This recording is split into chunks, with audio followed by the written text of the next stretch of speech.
बिस्मिल्लाहिर्रहमानिर्रहीम।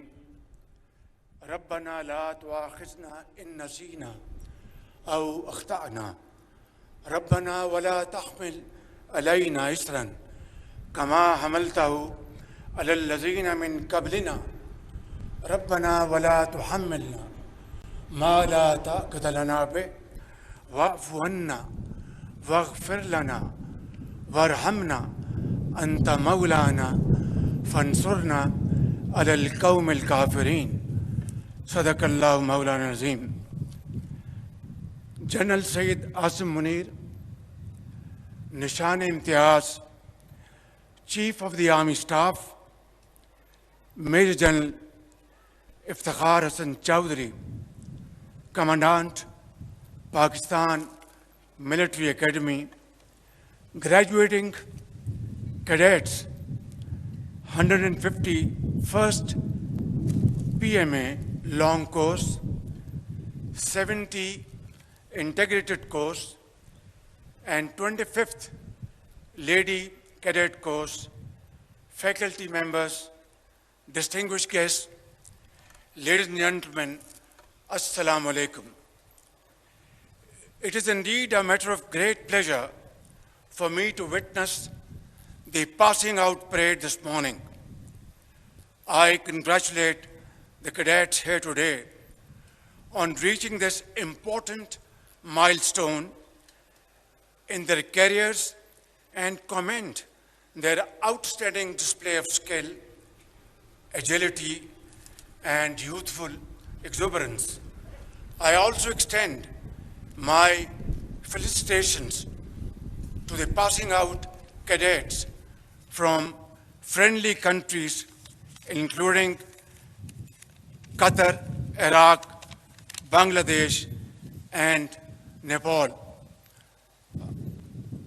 أخي الكريم طلاب من دولة القطر وعمان، أهلا وسهلا ومبروك جدا. طبعا أنتم ضيوف لكن إخوان من البلاد الإسلامية.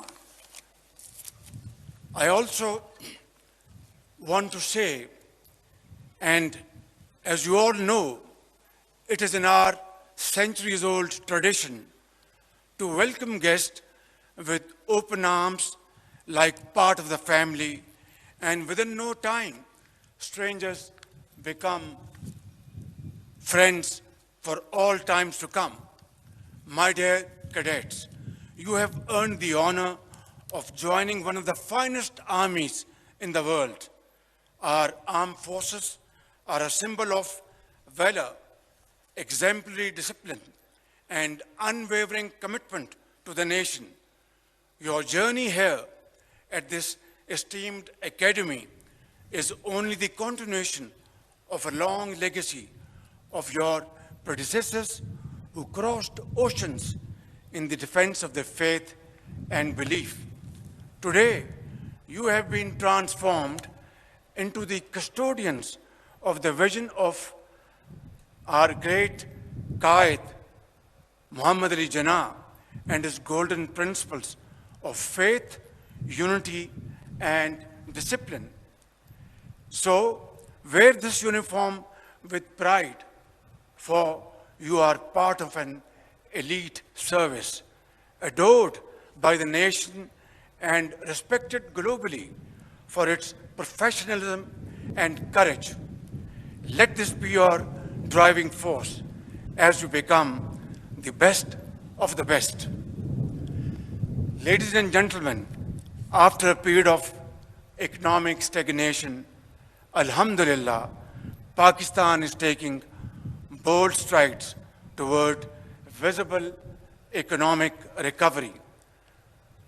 Although it's a long journey, full of challenges, but inshallah, with your prayers and Allah Almighty's blessings, we will negotiate our way forward with a sense of great vision and commitment.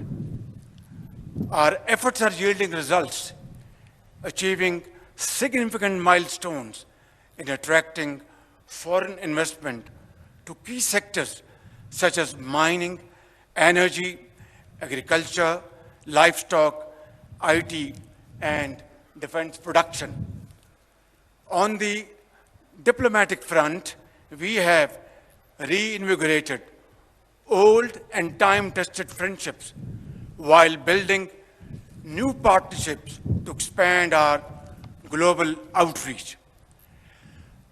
As a non-permanent member of the United Nations Security Council for the term 2025-26, Pakistan is fully committed to advancing global peace and security and upholding the UN Charter. In fact, at even and every given opportunity and platform, we have raised our voice in support of the innocent people of Palestine whose demand for a free and sovereign state has been sanctified in numerous UN resolutions. Ladies and gentlemen, Afghanistan is our neighboring country, and it is our earnest desire to live in peace with them for all times to come. Unfortunately, despite our best and sincere efforts, terrorist activities continue to emanate from Afghan territory. In this behalf, we have made lots of efforts. Our Deputy Prime Minister visited Kabul a few days ago, and we shall continue our efforts to have better relations and understanding with our brotherly and neighborly country, Afghanistan.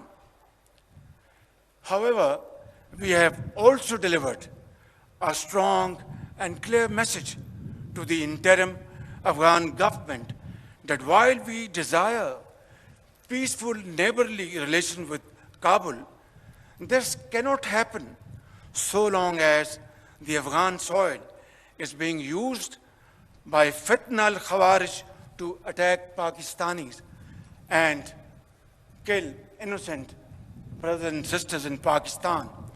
Ladies and gentlemen, I also need to underscore the importance of Kashmir. As the founder of the nation, Quaid-e-Azam Muhammad Ali Jinnah rightly said, Kashmir is the jugular vein of Pakistan.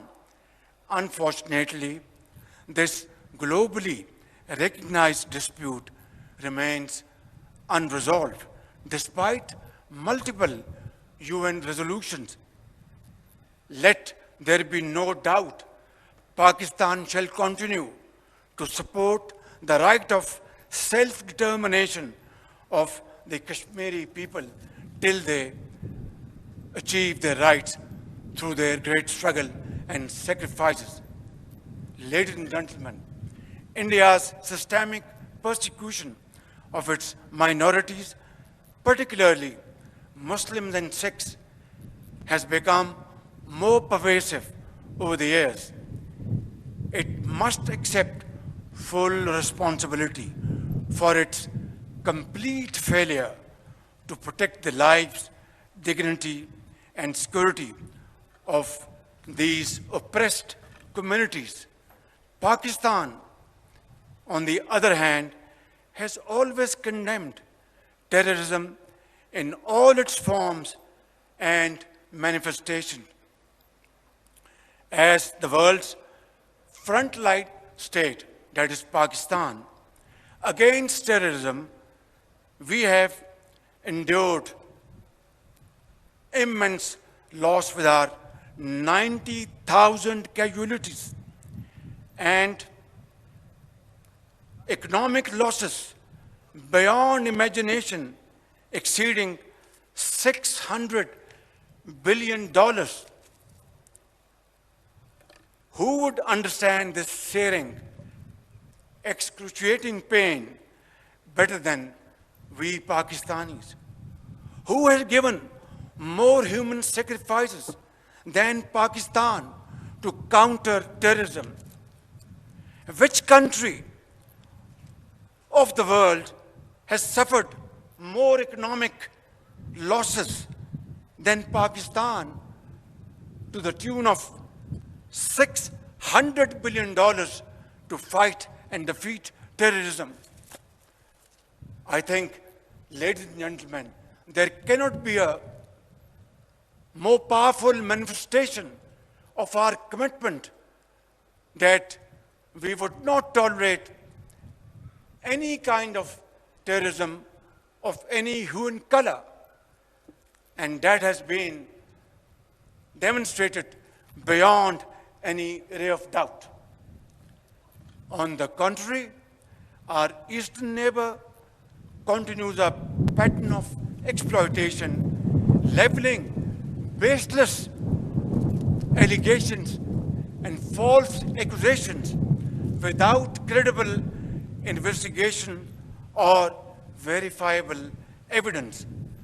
The recent tragedy in Pahalgam is yet another example of this perpetual blame game, which must come to a grinding halt.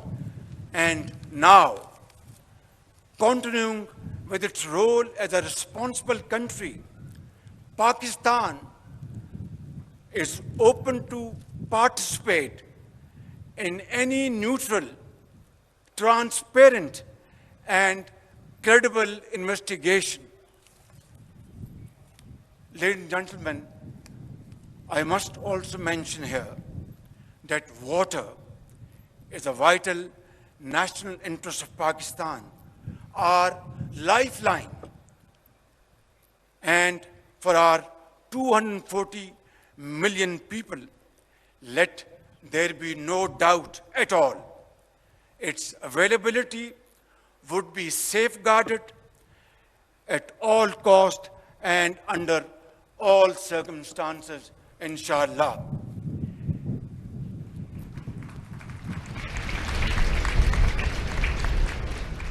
Therefore, any attempt to stop, reduce, or divert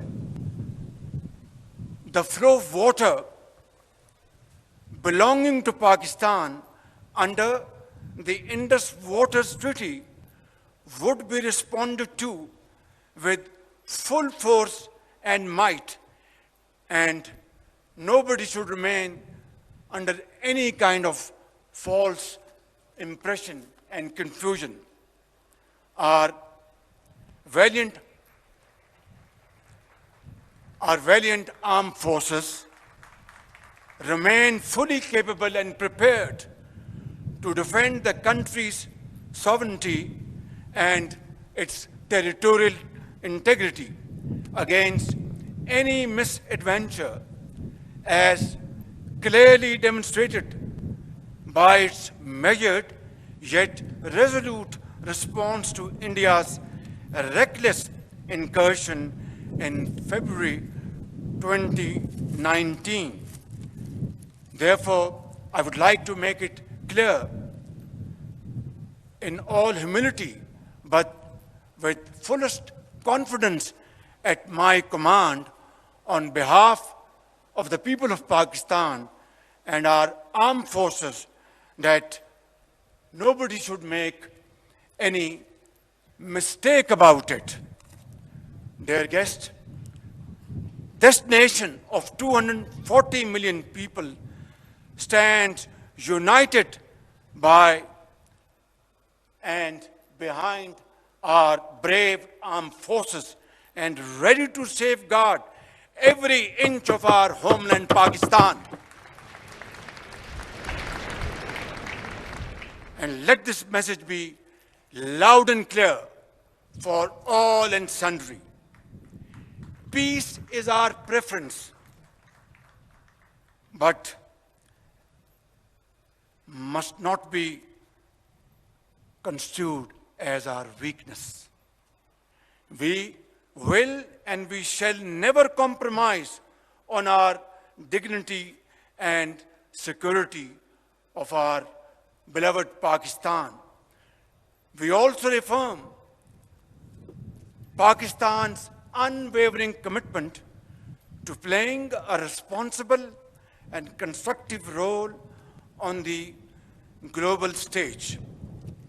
In the pursuit of this mission, we have not wavered as we believe in the unity of the human race. Dear cadets, this morning, as you go forth with dignity, honor, and resolve to join the officers' cadre, please always keep in mind that your primary obligation for the rest of your lives would be to safeguard your motherland, Pakistan. Therefore, prepare yourself exceedingly well and train your men and women to undertake this task with unwavering commitment. I am confident that through the strength of your character and impeccable display of commitment, you will continue to uphold the traditions of your glorious institution. Finally, I would like to submit, खूने दिल दे के निखारेंगे रुखे बरगे गुलाब, खूने दिल दे के निखारेंगे रुखे बरगे गुलाब, हमने गुलशन के तहफ़्फ़ुज़ की कसम खाई है।